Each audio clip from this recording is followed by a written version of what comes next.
할렐루야. 성도 여러분, 더운 날씨에 건강하시고 성령 충만하시기 바랍니다. 오늘 하나님의 말씀은 요한복음 14장 25절 그리고 26절 제가 봉독하겠습니다. 내가 아직 너희와 함께 있어서 이 말을 너희에게 하였거니와 보혜사 곧 아버지께서 내 이름으로 보내실 성령 그가 너희에게 모든 것을 가르치고 내가 너희에게 말한 모든 것을 생각나게 하리라. 아멘. 예수님께서 제자들에게 이제 지금은 내가 너희와 같이 이렇게 있지만 나는 곧 갈 것이다.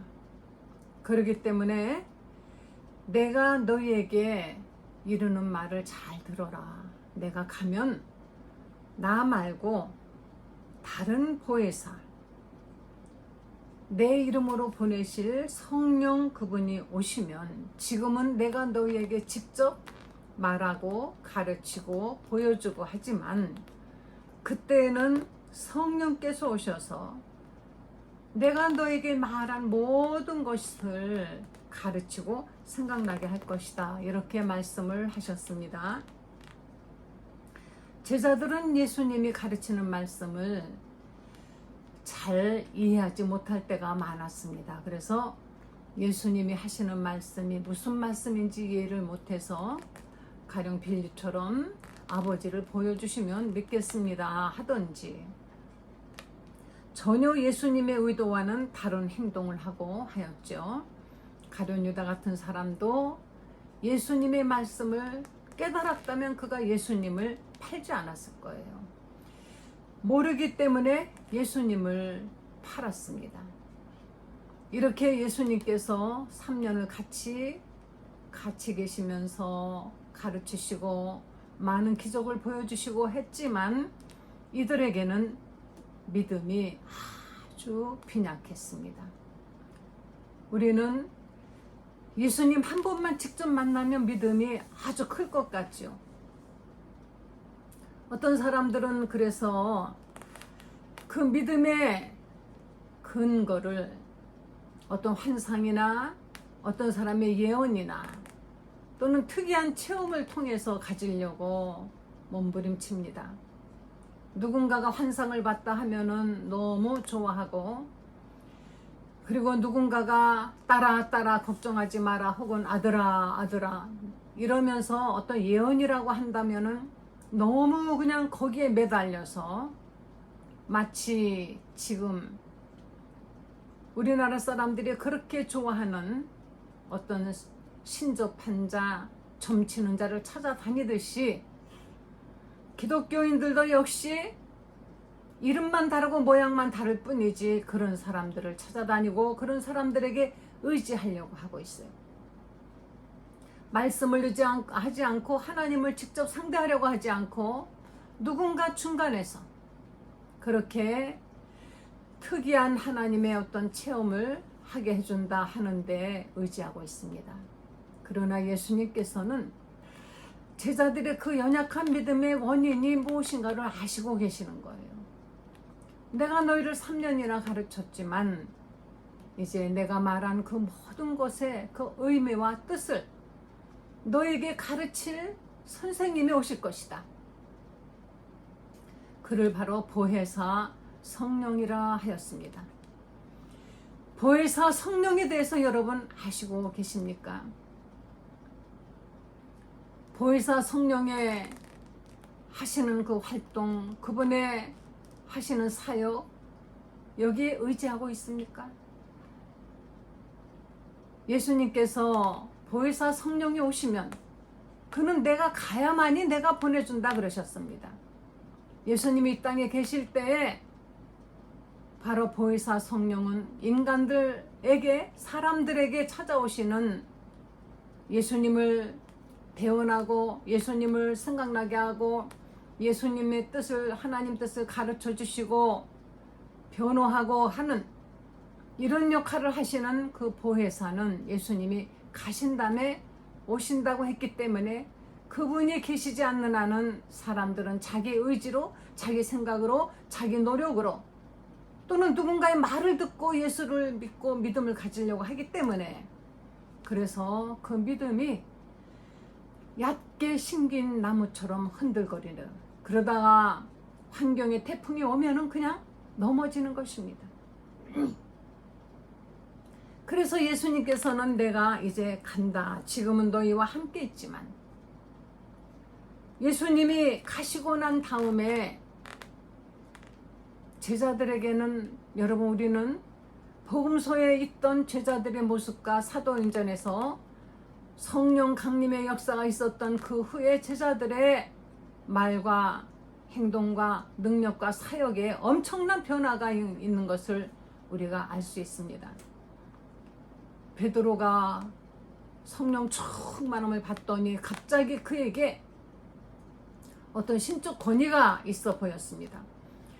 그리고 그가 말씀을 전할 때 어떻게 그렇게 언제부터 그렇게 그 사람이 많이 배웠고 말을 잘했는지 모르지만, 그가 성경 말씀을 구약에서부터 지금까지의 그 말씀을 얼마나 잘 가르치고, 그리고 그가 손을 얹으면 병이 낫고, 심지어는 말 한마디 내가 나사렛 예수 이름으로 명하노니 일어나 걸어라 하니까 일어나 안전뱅이가 걷기도 하고, 심지어는 베드로의 몸에 있던 손수건만 갖다 덮어도 병이 낫는다고 사람들이 베드로를 따라다니면서 한다는 얘기가, 저 사람이 본래는 학문이 없는 사람으로 알았는데, 거기서 학문이라는 것은 바로 이 성경 말씀을 말하는 거죠. 어떻게 저렇게 저 사람이 많은 것을 어디서 누구에게 언제 배웠는가 모두 이상하게 생각을 했습니다. 여러분, 우리는 정말 공부를 많이 하신 대학 총장님이 저에게 하시는 말씀이 있었어요. 어떤 분이 자기는 컨사이스를 외운 사람이다. 얼마나 머리가 좋은지요. 이분은 정말 여자분인데 컨사이스를 자기는 전에 외웠대요. 그 정도로 머리가 좋고 공부도 잘했는데 성경만큼은 아무리 봐도 무슨 뜻인지 모르겠고, 들으면 잊어먹고 보면 잊어먹고 한다고. 사람들은 가끔 저에게 엄청나게 머리가 좋은 천재 아니냐 뭐 이런 이야기를 하기도 했습니다. 저는 천재가 아닙니다. 저는 천재가 아니에요. 그런데 제가 성령에 충만하여 말씀을 증거하고자 하면은 어디에 무슨 말씀이 있고 제가 한 번도 안 읽었는데 하는 건 아니에요. 물론 여러분 오해하시면 큰일 납니다. 성경 한 번도 안 보고 기도도 안 하고 했는데 성경 말씀이 잘잘잘 눈에 보이는 그런, 저는 이상한 사람 아닙니다. 제가 성경을 읽고 깨달으려고 노력하고 공부 열심히 하고 그 바탕이 있는 거를 여러분 일단은 아셔야 됩니다. 그런 것 없이 그저 아무것도 모르는데 뭐가 보여 이런 사람들은 그 신비하게 보고 뭐 세상 잡신을 섬기는 사람들이 말하는 소위 영험하게 이렇게 보는데, 그런 사람은 절대 아닙니다. 여러분, 그런 유혹에 빠지시면 안 돼요. 제가 성령 충만하면 일단 저는 압니다. 하나님이 내 입을 사용하시는 것을. 그리고 내 머릿속에 과거에 내가 알던 읽었던 하나님의 말씀들이 딱 이렇게 조합이 되는 겁니다. 어떤 주제로 말씀하고자 할 때 그 말씀이 여기 있다 하는 것을 바로 내가 기억 속에서 찾아내어 말씀을 전하도록, 때에 따라 하나님께서 저에게 어떤 예화를 주시면서, 그리고 그 말씀에 권위가 있도록, 그 말씀에 사람들이 감동되도록 역사하신다는 사실을, 그것을 느낄 수가 있어요. 믿음은 들음에서 나는 것이라 그랬습니다. 들음은 하나님을 아는 지식에서, 바로 이 들음은 전하는 자가 있어야 되고, 전하는 자는 하나님을 아는 지식이 있어야 전하는 것이라 그랬습니다. 이것을 벗어나서는 안 돼요. 여러분, 믿음은 절대적으로 하나님의 말씀을 바로 들음에서 있습니다. 듣는 것은 바로 전하는 자, 하나님 말씀을 전하는 자가 있어야 되는데, 전하는 자는 하나님의 말씀을 아는 지식이 있어야만이 되는 것입니다. 아는 지식도 없이 무조건 그냥 되는 게 아니에요. 기독교의 수준을 그렇게 낮춰버리면 안 됩니다. 기독교는 철저하게 말씀 위주의 신앙인 것입니다. 그래서 하나님께서는 구약 창세기부터 구약 말라기까지 먼저 예언서를 깔으시고, 그리고 그 후에 그대로 예수님이 오셔서 가신 다음에 다시 그 보고 들은 것을 제자들이 성령으로 충만하게 기록해야 하고, 이렇게 해서 우리로 하여금 믿게 하는 것입니다. 예수님 말씀하시는 것이 그렇게 말씀하시지요. 내가 너희에게 지금 이렇게 말하는 것은 너희가 나중에 믿게 하려고, 믿게 하기 위해서라 그랬습니다. 내가 가서 보혜사 성령을 너희에게 주리니, 이 보혜사 성령은 예수님이 말씀하시기를 내가 너희에게 모든 것을 가르치고 성령 그가 모든 것을 너희에게 가르치고 내가 너희에게 말한 모든 것을 생각나게 하리라. 성경을 배우려고 한다면 성령으로 배우려고 하시기 바랍니다. 자기의 지식의 어떤 토대 위에 성경을 하나의 부가적인 지식으로 가지려고 할 때에는 자기 나름대로 해석을 하는 것입니다. 그래서 가만히 이렇게 보면 세상 사람들이 성경 기조를 많이 이용하죠. 성경 기조를 많이 이용해요. 나쁜 짓을 실컷 내놓고 상대방이 막 화가 나서 그러니까는 원수를 사랑하라. 성경에 그렇게 써있다. 그러니까 내가 원수지만 너는 나를 사랑해야 돼. 뭐 이런 식으로 어거지로 갖다 성경을 갖다 붙이는 거예요. 예수님께서 말씀하시기를 너희가 만약에 마음으로 음욕을 품었느냐 그러면 내가 간음한 자니라 라고 말씀을 하셨으니, 내가 간음했다고 나를 비난하지 말라. 너도 간음했다. 왜? 너 마음으로 음욕 품은 적 있지 않느냐? 또는 나를 도적이라고 비난하지 말라. 너 남의 물건 보고 탐심을 갖지 않았어? 가졌지. 안 그런 사람 없죠. 탐심 안 가져본 사람이 어디 있습니까? 그러나 그것을 절제하는 것이죠. 그렇다면 너도 참 탐심을 가졌으면 너도 도둑질했다라고 예수님이 말씀하셨으니 너나 나나 똑같다. 우리 어느 누구를 비난할 자격이 있느냐? 마태복음 7장에 말씀하시기를 7절에 내 눈앞에 있는 들보는 깨닫지 못하고 남의 눈에 있는 어떤 티끌, 그 티끌을 가지고 네가 비난하느냐? 네 눈앞에 들보를 먼저 빼라고 하지 않았느냐?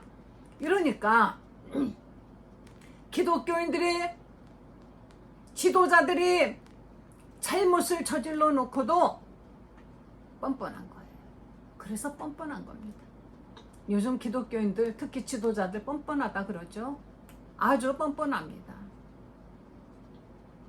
물론 그래도 잘못을 저지르고도 만약에 도둑질을 하고 탐심을 갖고 간음을 하고 했어도 회개하고 새 삶을 산다면 구원은 받겠지만, 그것을 합리화시키고 나도 잘못 없고 너도 잘못 없고 우리 모두 잘못한 죄인들이니까 아무도 나를 비판하지 말라라고 그렇게 당당할 수는 없다라는 것입니다. 베드로는 예수님을 부인한 것이 너무 가슴이 아팠는데 로마에서 핍박한 걸 보고 다시 로마를 빠져나가 도망가려고 하다가 주님을 만났습니다. 주님을 만났는데 주여 어디로 가시나이까? 주님이 말씀하시기를 네가 버리고 온 로마로 내가 가서 내가 다시 죽어야 되리라. 그 말씀을 듣고 베드로가 같이 입고 가던 지팡이를 거기다 딱 꽂아놓고 내가 또 예수님을 부인하려고 했구나 하고 돌아가서 그가 이제 복음을 전하다 죽게 될 때 그랬답니다. 나 같은 죄인이 어떻게 내가 남들과 똑같이 십자가에 바로 매달리겠느냐? 나를 거꾸로 매달아 달라 해서 베드로는 십자가에 거꾸로 매달려 순교했다는 것입니다. 거꾸로 매달려 순교하는 그러한 하나님 앞에 죄를 질 수밖에 없었던, 자기 자신을 정말 돌아다보고 회개하는 이 아픔과 슬픔이 있는 사람들이라면은 주님은 그를 사랑하실 것입니다. 그러나 죄를 짓고도 나만 잘못한 것 아니다, 뭐 아무개도 했고 너도 했고 나도 했고 무슨 그게 잘못이냐 하고 만약에 변명을 해주고 한다면은 그것은 아닌 것입니다. 죄 때문에 예수님이 십자가에 죽으셨기 때문인 것입니다. 그 죄가 예수를 죄 하나 없는 하나님의 아들을 십자가에 못 박았기 때문인 것입니다. 이 보혜사 성령이 오시면은 바로 예수님이 말씀하시기를 요한복음 16장 7절 한번 보시겠습니다.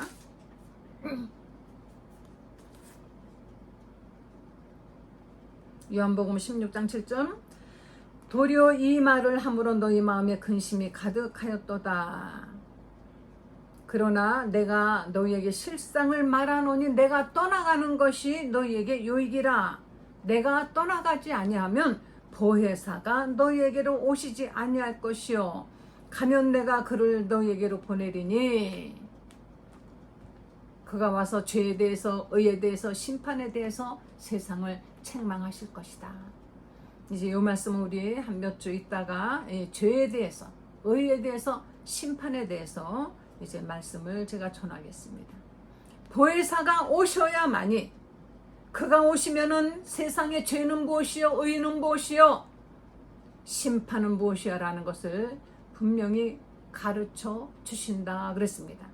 13절에 그러나 진리의 성령이 오시면 그가 너희를 모든 진리 가운데로 인도하시리니 그가 스스로 말하지 않고 오직 들은 것을 말하며 장래일을 너희에게 알리시리라. 네, 진리의 성령이 오셔야 우리를 진리 가운데로 인도하신다 그랬습니다. 우리 스스로 진리 가운데로 내 발로 툭툭 걸어 들어갈 수 있는 사람은 아무도 없습니다. 아무도 없습니다. 성령이 인도하셔야만이 되는 것입니다. 우리는 성령을 전적으로 의지해야만이 되는 것이에요. 성령의 충만함을 받아야 되는 것입니다. 그래서 성령 충만함을 받으라. 그가 오시면은 스스로 말하지 않고 오직 들은 것을 말하며 장래일을 너희에게 알리시리라. 장래일을 너희에게 알리시리라. 억지로 우리가 신앙생활 하려고 하면 안 됩니다. 성령이 우리를 인도하셔야 돼요. 스스로 우리가 말하는 것이 아니라 성령이 말하게 해야 되는 것입니다. 성령께서 우리로 하여금 우리를 인도하시는 선생님이 되시고 마치 성령은 그래서 뭐 같으냐 하면은 내가 아무리 건강하다 하더라도 우리가 잠시 짧은 거리는 걸어갈 수 있어도 먼 거리는 갈 수가 없지 않습니까? 우리가 만약에 지금 여기서 미국을 간다 하면은 어떻게 가요? 그러나 비행기 타면은 잠깐 있으면 비행기가 데려다 주는 것처럼 우리가 바로 그와 같이 비행기에 내 몸을 싣기만 하면 되는 것처럼 내가 성령을 의지하면은 나는 아무리 힘들고 어려운 길이라도 주님이 우리를 인도하고 가신다는 것입니다. 그래서 성령으로 우리가 말씀을 깨닫고 성령으로 기도하고 기도도 성령으로 하면은 기도가 어렵지 않은데 억지로 기도하려고 그럴 때 기도 한마디도 안 나지 않습니까? 왜 그렇게 기도가 힘들고 너무너무 힘들어서 한참 기도를 한다고 하고 눈 딱 떠보니까 아유 겨우 1분 또다시 기도하려고 해도 아무래도 영 기도가 안 나오는데 몸부림치다 보니까 막 진짜 오래 했지 이제 그만 딱 보니까 5분.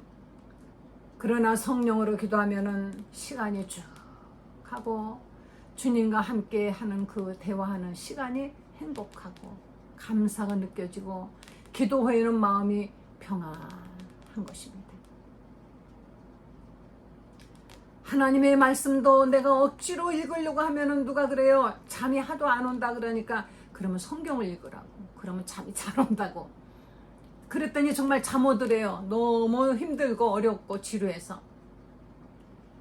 그러나 그게 바로 성경의 재미를 몰랐기 때문에 성경을 모르기 때문인 것이 성경을 억지로 자기 나름대로 읽으려고 하니까 그런 것입니다. 그러나 성령으로 우리가 성경을 읽으면은 다윗이 고백한 것처럼 주의 말씀이 어찌 그리 단지요 내 입에 송이 꿀보다 더 다니이다. 하나님의 말씀을 정말 성령으로 읽으면은 이해도 잘 됩니다. 아, 이 말씀이었구나. 구약에는 이 말씀이 알고 보니까 여기 있는 말씀이고 바로 이래서 이런 말씀이 있었구나. 그래서 신약과 구약은 짝에 있다 그러죠. 따로 있는 것이 아닌 것입니다. 구약의 아브라함을 만났던 바로 그 여호와가 바로 신약의 예수님이었구나. 그냥 이렇게 알아지는 것입니다. 성경의 말씀도 그래서 성령으로 억지로 자기가 해석하려고 하면 안 돼요. 어떤 사람은 숫자만 가지고 더랬다 자꾸 해석을 하는 사람이 있습니다. 어떤 사람은 그냥 성경에 나오는 어떤 인물 이름들 가지고 그렇게 하는 사람이 있습니다. 또는 너무 학문화시켜서 너무 학문적으로만 이거를 해석하다 보니까 성령 충만함은 없어요. 아주 딱딱하고 근엄하고 여기에 무슨 역사적인 어떤 그 역사적인 사실까지, 그런데 이걸 전부 다 학문화시키려고 하니까 성경에서 문제가 생기는 것입니다. 가령 홍해 바다 없어. 거긴 갈대가 많은 갈대숲이야.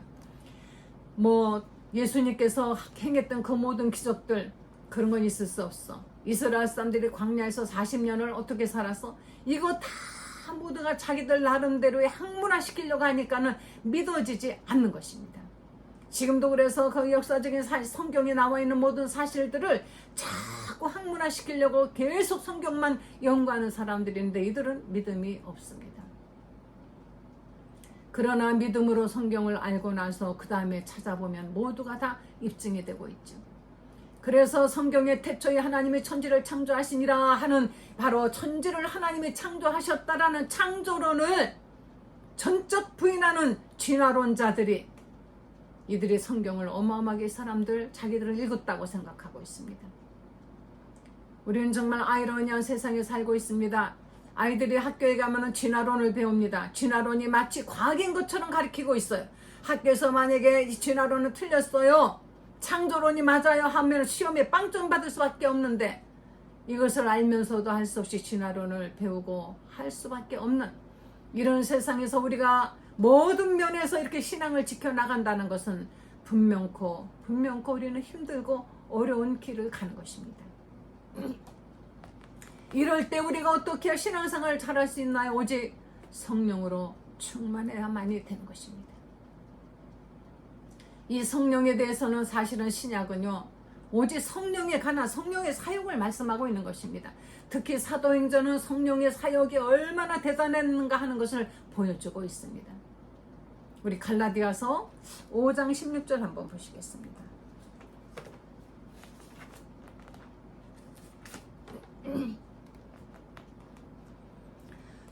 네, 5장 갈라디아서 5장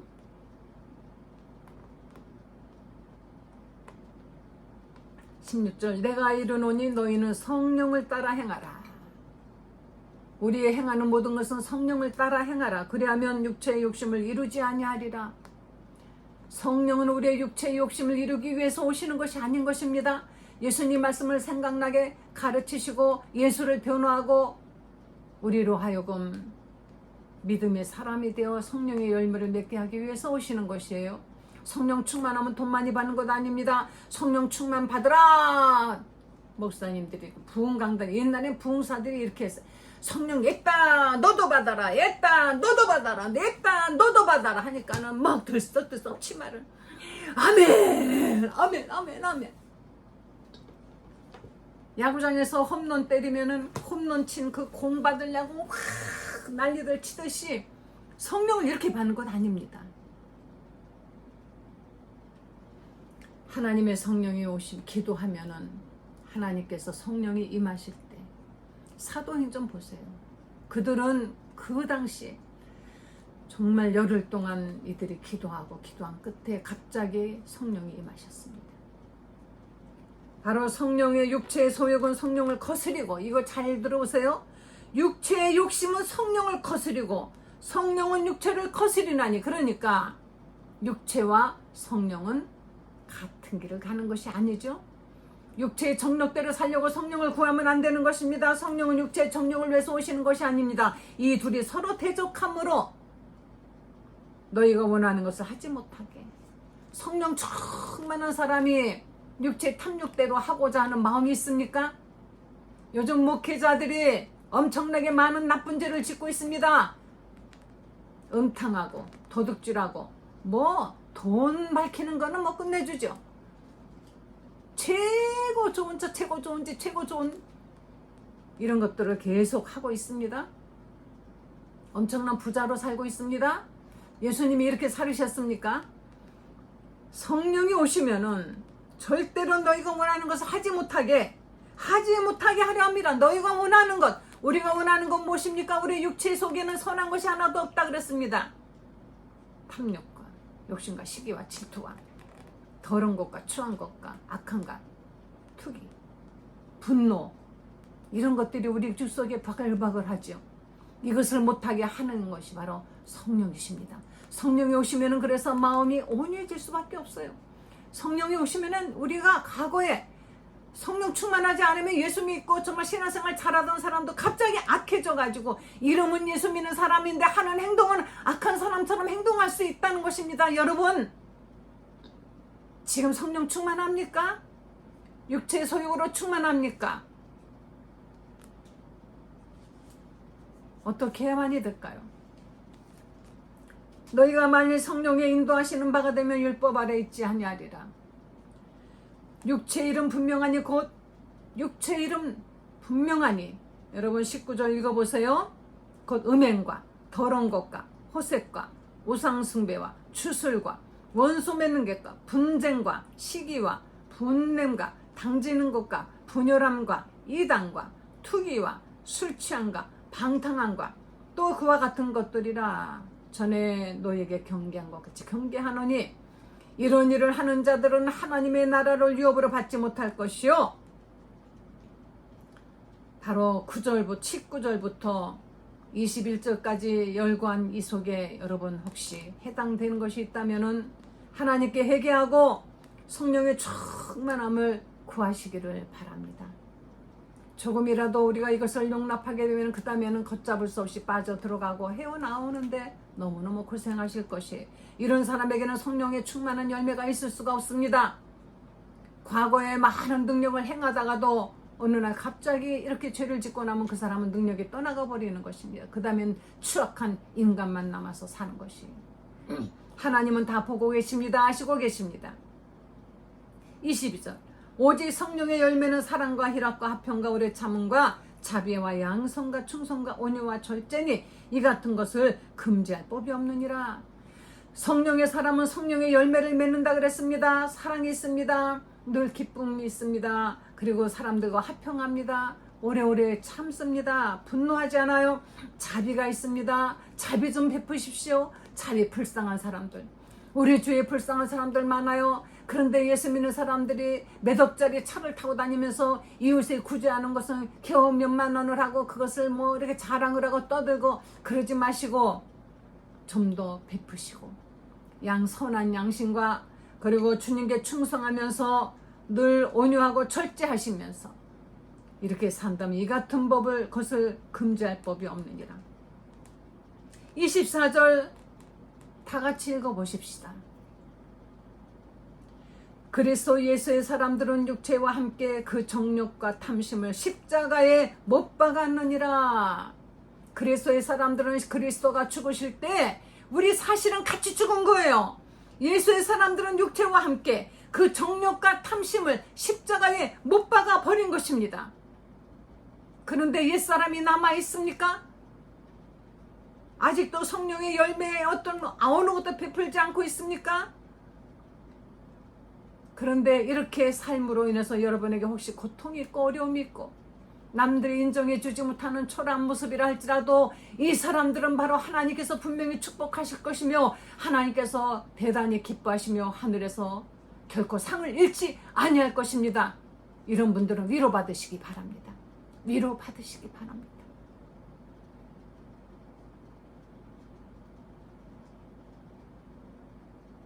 만일 우리가 성령으로 살면 또한 성령으로 행할지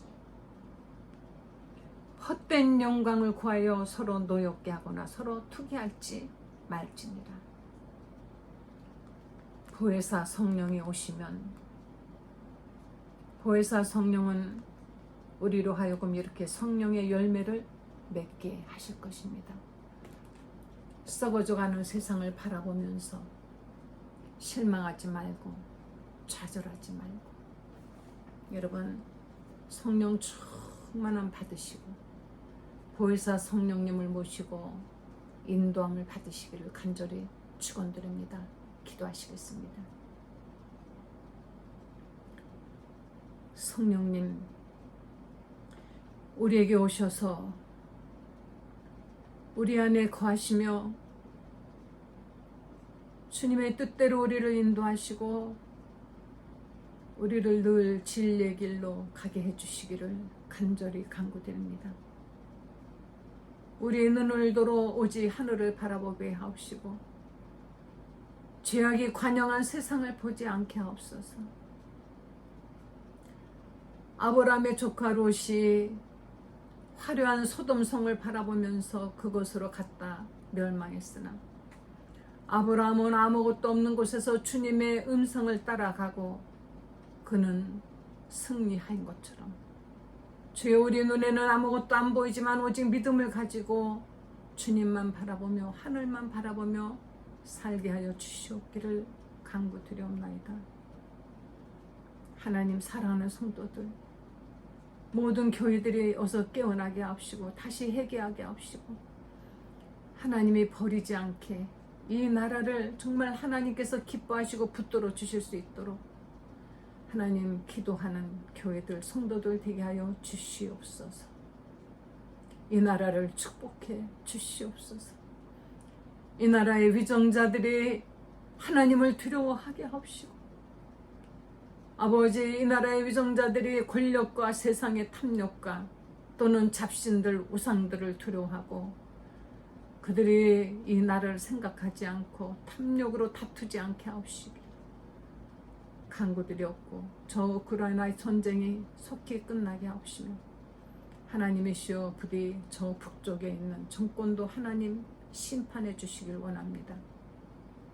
하나님 우리를 도와주시고 축복해 주시옵소서. 보혜사 성령님을 영접합니다. 보혜사 성령님을 부디 영접하오니 우리 안에 오셔서 마음껏 행하시옵소서. 성령 충만하게 해주시옵소서. 예수님의 거룩하신 이름으로 기도했습니다. 아멘.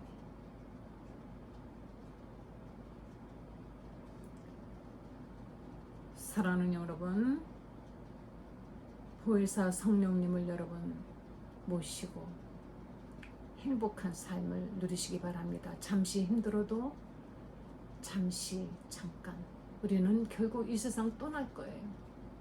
이 세상에 영원히 살 사람들이 아닙니다. 힘내시기 바랍니다. 할렐루야.